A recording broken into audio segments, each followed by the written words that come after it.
The night always had a certain glow on payday Fridays.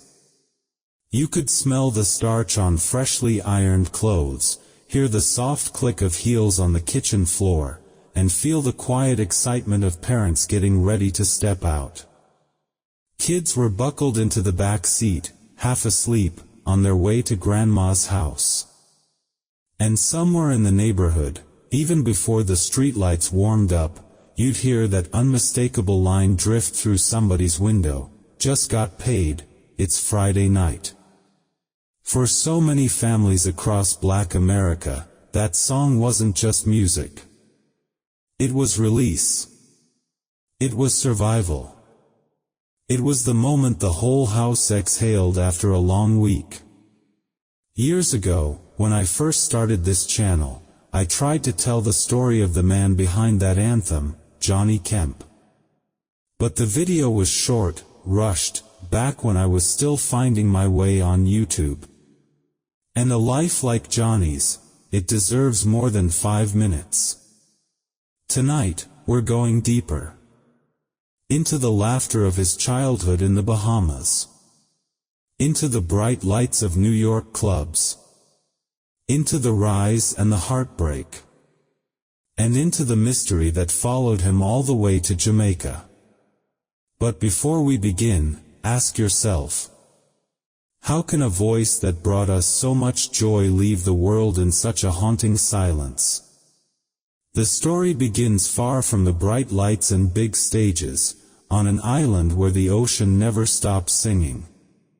In the Bahamas, where warm breezes move through the palm trees like quiet choirs, a little boy named Johnny Kemp grew up in a family big enough to fill a small church.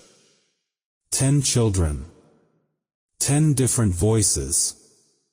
Yet somehow, even among all that sound, Johnny's voice stood out. People said he didn't sing like a child, he sang like someone who already understood life's joys and troubles. By the time he was barely old enough to stand steady at a microphone, he was already performing in the local church. Picture it, a small wooden building, windows open, sunlight on the pews, and a boy standing on his toes, reaching for notes that felt too powerful for his tiny frame. The elders would nod at each other, the way people do when they know they're witnessing something rare. His voice wasn't trained, but it was honest. And honesty, in music, can't be taught. Before Johnny even turned 13, his talent pulled him out of the church and onto stages where children didn't usually stand. He joined the band Kinky Fox, an energetic group that mixed Caribbean rhythm with the soul of American R&B. Johnny wasn't just the young member, he was the lead singer, carrying songs across smoky clubs and open-air concerts as if he had lived 100 lives already. Crowds loved him. They didn't cheer because he was young, they cheered because he made them feel something. The Caribbean nightlife in the late 1970s and early 80s had its own magic. Tourists danced beside locals. Bands played 6 nights a week. Voices carried across warm night air. And right in the center of it was this Bahamian kid, controlling the room with confidence far beyond his years. Even then, Johnny wasn't just performing, he was studying. Every stage taught him something: how to read a crowd, how to command a groove, how to stay humble and hungry at the same time. But talent often outgrows small places, and soon Kinky Fox realized their music needed a bigger world to breathe in. So they did what so many dreamers before them had done: they packed their equipment, their hopes, and their Bahamian roots, and headed for New York City. For a young musician, New York in the early 80s was both heaven and battlefield. Neon lights, crowded clubs, endless talent, and endless competition. If you wanted to survive, you had to be exceptional. And Johnny was. The group signed with Sound of New York Records, releasing their song, So Different, in 1983. The track gathered a small audience in America, but something unexpected happened. The song took off in Canada. Suddenly, Montreal, Quebec, and Ontario became second homes for the band. They weren't just visitors, they were local favorites, a house band booked 6 nights a week. Imagine the grind, late-night shows, long winters, packed rooms, and a Bahamian voice warming up icy Canadian nights. While performing with Kinky Fox, Johnny kept stretching himself beyond the stage. He wrote songs. He sang background vocals. He worked with groups like B.B. and Q Band on their 1982 album, All Night Long, and later with Change on their album, Sharing Your Love. These weren't small collaborations, they were stepping stones. They taught him how studio music worked, how harmonies were layered, how producers built sound from silence.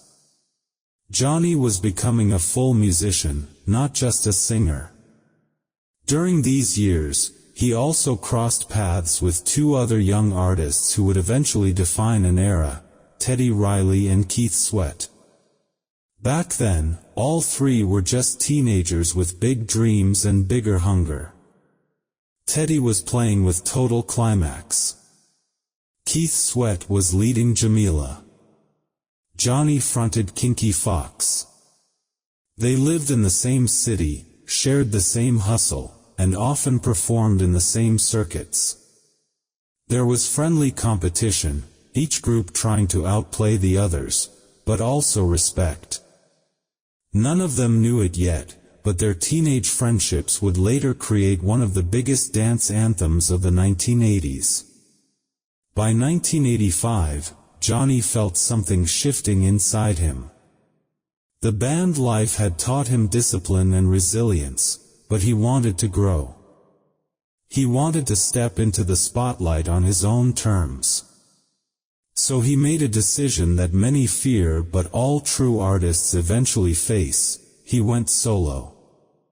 And that leap brought him to Columbia Records, a major label that had just created a new department aimed at nurturing African American talent, what would eventually evolve into urban music.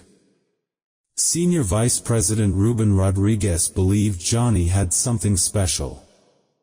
A voice that wasn't limited to one genre. A look that could cross markets. A spirit that audiences could connect with. In 1986, he released his self-titled debut album, featuring the single, Just Another Lover. The song charted respectably, #14 on Billboard's Hot Black Singles, number 26 on the dance chart, but commercial numbers don't tell the whole story. Behind the scenes, legendary musician Kashif had executive produced the album and co-written the single. Johnny admired Kashif deeply. He was grateful, Kashif had helped him even land the deal. But inside, there was tension. Johnny felt the album didn't fully represent him. He loved R&B, but he knew he had more range, pop, rock, dance, fusion. He wanted to experiment, to show the world he wasn't meant to fit neatly into a single box. Yet as a new artist with his first big contract, he had little control. The label pushed him in one direction. He followed, hoping the next opportunity would let him stretch his wings. He didn't know it yet, but that opportunity, the one that would change everything, was already on its way. Some stories turned slowly, but Johnny Kemp's rise hit like a spark catching fire. By the time he stepped into the studio to work on his second album, Secrets of Flying, he was no longer the wide-eyed kid from the Bahamas.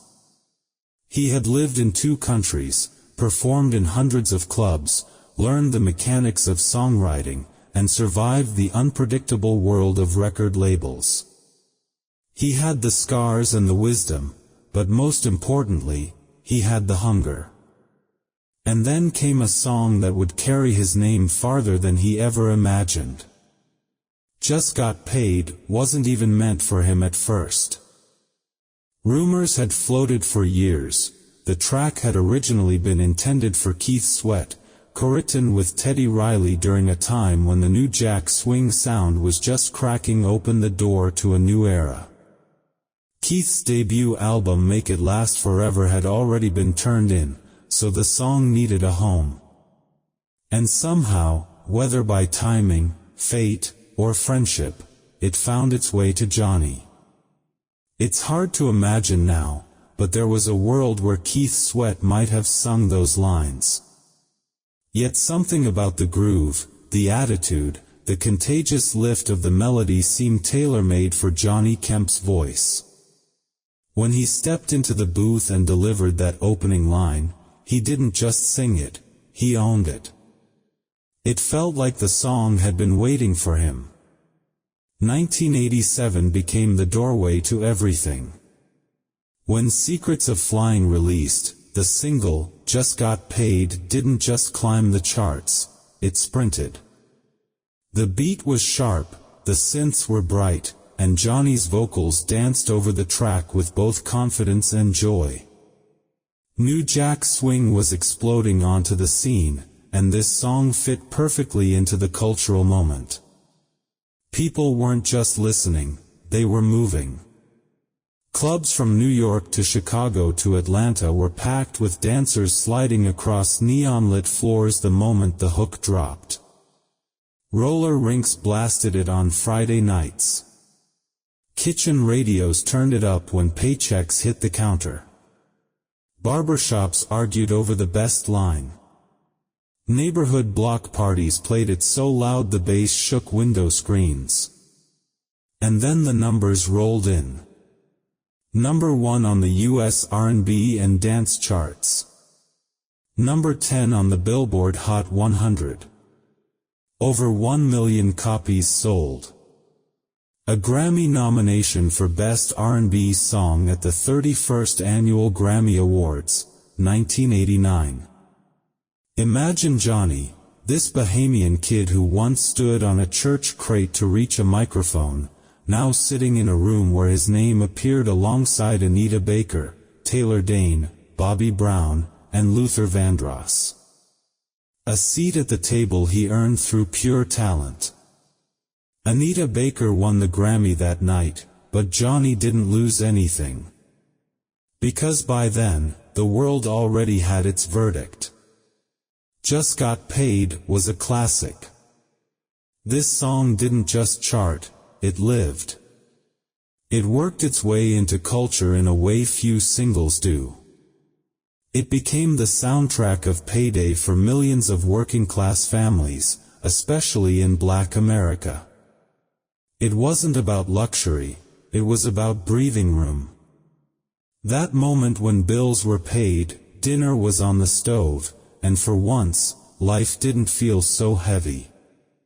When Johnny shouted, "Check the mirror, I'm looking to fly," people weren't just singing along, they were living it. In a world where joy wasn't always guaranteed, this song gave permission to celebrate the end of a long, hard week. Other singles from the album, Dancing with Myself and Birthday Suit, found their place on the charts too. They were good songs, strong songs, the kind of tracks that proved Johnny wasn't a one-note artist. But nothing eclipsed Just Got Paid. It was lightning in a bottle. And yet, even during this success, Johnny felt something deeper stirring. He believed he had more inside him than the industry allowed him to show. Columbia Records continued marketing him strictly to the black radio category. Instead of broadening his audience, the label narrowed it, placing him in a lane he never asked for. Johnny saw what artists like Tracy Chapman and Terence Trent D'Arby were allowed to do, how they crossed genres, radios, and audiences.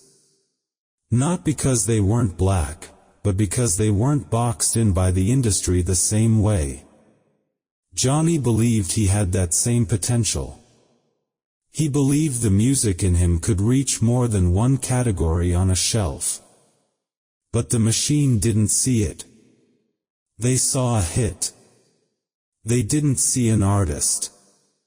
And still, even with frustrations building beneath the surface, Johnny kept shining. His performances grew sharper. His presence more magnetic. Audiences didn't care about industry politics, they cared about the joy his voice brought them. And Johnny gave that joy freely, night after night, city after city. Years later, in 2000, NSYNC recorded their own version of Just Got Paid for their album No Strings Attached, an album that would sell 10 million copies and go diamond. A new generation danced to it. The song had crossed decades and genres. But no matter how big the remake became, there was an unspoken truth everyone seemed to agree on. Nobody could touch Johnny's version. Not then.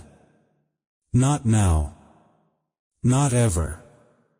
This was the peak, his music everywhere, his name recognized, his voice woven into the soundscape of an entire era. Johnny Kemp had stepped into the light, and for a while, the world danced with him.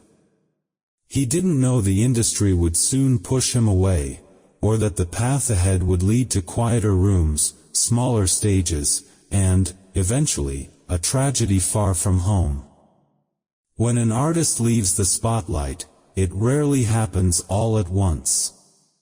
For Johnny Kemp, the fade-out wasn't dramatic. It wasn't scandal. It wasn't failure. It was exhaustion, an exhaustion born not from music itself, but from the industry that wrapped itself around him. After Secrets of Flying, after the joy and the charts and the Grammy nomination, the business side of music began tightening like a vice. Johnny watched as labels, formats, and radio categories narrowed the lanes he could move in. He saw doors open for others, folk singers, crossover soul artists, experimental black musicians, while his own path seemed reinforced with invisible walls. He wanted to be more than an R&B act placed neatly on a shelf. He wanted the world to hear every shade of his sound. And so, quietly, almost gently, he stepped back.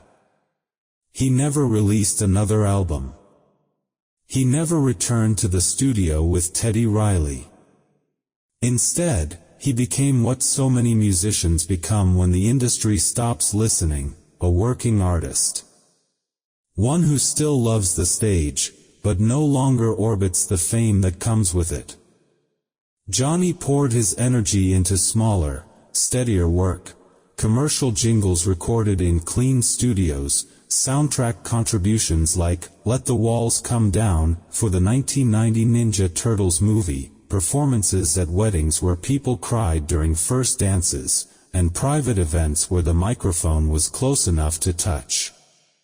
He sang at the wedding reception of New York Governor David Paterson in 1992, giving the room warmth without asking for applause. Music had shrunk from a spotlight into a craft. And even then, he didn't simply hold it for himself. Johnny wanted to lift others. He started his own production company, guiding younger artists through the maze he once had to navigate alone. One of the groups he supported, Imagine, had a minor hit in 1998 with Shorty You Keep Playing With My Mind, featuring Keith Murray. Johnny wasn't chasing the charts anymore, but he was building futures, the way mentors once built his. By the early 2000s, Just Got Paid had taken on a life of its own. When NSYNC covered it in 2000 for their album No Strings Attached, which went diamond with 10 million copies sold, Johnny's name resurfaced in a new generation.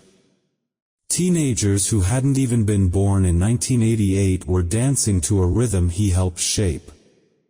Yet those who remembered the original knew, the version that lit up Friday nights belonged to Johnny alone. Still, the comeback people hoped for never came. He appeared occasionally, like his performance on Keith Sweat's Sweat Hotel Live DVD in 2007, but he largely lived outside the spotlight. A man content with his talent, at peace with his quieter place in music. And then, in 2015, an invitation arrived. An invitation that would become the final chapter of his story. Since 1999, legendary radio host Tom Joyner had hosted the fantastic Voyage, a cruise designed to raise funds for students attending HBCUs, offering scholarships, resources, opportunities. The event was part celebration, part service, and always filled with stars. The 2015 lineup was stacked. Jennifer Hudson, Earth, Wind and Fire, Chub Rock, R. Kelly, Fantasia, TLC, The Jacksons, and a tribute to the new Jack Swing era, led by Teddy Riley. It only made sense that Teddy asked Johnny to appear as a surprise guest, to perform the anthem that helped define the sound. But the first time Teddy asked, Johnny said no. Maybe he felt uncertain. Maybe age or health or distance weighed on him. Maybe he simply didn't want the spotlight again. But later, he changed his mind. He told Teddy he would come. Even though he didn't really want to travel, he would make the trip, for Teddy, for the fans, for the music they built together as kids in New York City. It was a yes wrapped in hesitation. Days before the show, Johnny flew from JFK Airport to Montego Bay, Jamaica. He checked into his hotel and texted Teddy. "I'll see you in a minute. We're going to have a lot of fun." It was the kind of message you send when you're trying to convince yourself as much as the person reading it. Later that day, he went to the cruise ship to check in. And that's where everything shifted. For reasons that remain tangled and unclear, Johnny was denied boarding. Some reports said he didn't have a permanent resident card or proper documentation. Others said a misunderstanding occurred during check-in. But whatever the cause, he never stepped onto the ship. Within hours, the story splintered into contradictions. Jamaican police later suggested Johnny had been aboard the ship at some point. The Tom Joyner morning show staff firmly stated he had not. The truth was lost somewhere between those accounts. What is known is this. On the morning of April 16, 2015, Johnny Kemp was found face down in the water near a beach in Montego Bay, fully clothed, with a head injury. Hotel staff called his wife, Deidre, after he failed to respond to her calls and emails. She already felt something was wrong. Police investigated. They interviewed passengers from the cruise. They looked at the scene. Their conclusion: no foul play. Probable accident.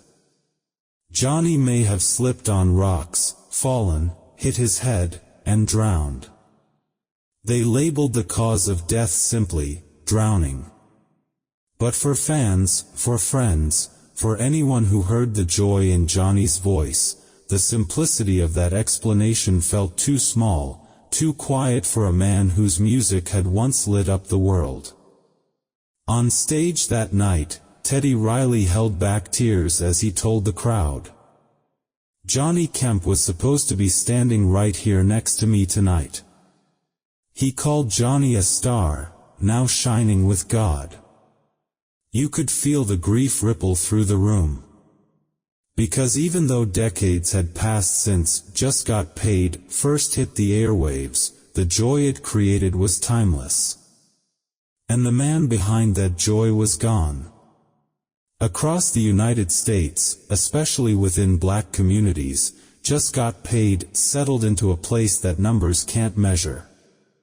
It became part of a ritual, the sound of relief after a long week, the sound of families reclaiming a little joy in a world that didn't always offer it. For working-class America, the song wasn't luxury, it was survival wrapped in rhythm.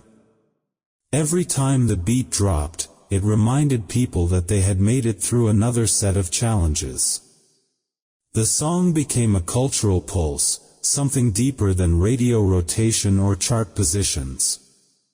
To many, Johnny Kemp represented an era where music carried neighborhoods, where Friday nights felt like a small celebration of endurance. And that matters, even decades later. Black America, especially those who lived through the 1980s, still talks about the song the way people talk about good memories, not perfectly, but fondly, with warmth in the voice. In the broader music world, Johnny became something more subtle yet equally valuable, a bridge. New Jack Swing already stood at the crossroads of R&B, funk, and hip-hop, but Johnny's voice helped make the sound accessible to a wider audience. His delivery was clean, joyful, and honest, and it expanded the reach of the genre beyond traditional, urban radio. Even if the industry didn't always allow him to cross formats, listeners naturally did. People who had never heard of Teddy Riley or Keith Sweat still danced to Johnny Kemp. Internationally, from Caribbean clubs to Canadian stages where Kinky Fox once held 6-night residencies, Johnny's influence lived quietly but steadily. His roots in the Bahamas and his years performing across borders made him part of a global black diaspora, a reminder of how music travels farther than the bodies that create it. After his passing, something interesting happened.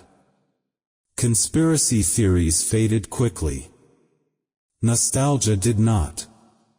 Fans didn't fixate on the mystery as much as they held on to the memory, Friday nights, loudspeakers, neighborhood dance floors. The emotion outlived the questions. And in many ways, that's the highest honor an artist can receive. Johnny Kemp may not have had a long list of albums, but he had something rarer. A song that became a ritual, a comfort, a generational echo. Every life leaves a trace. Some leave long discographies, walls of trophies, or decades of headlines.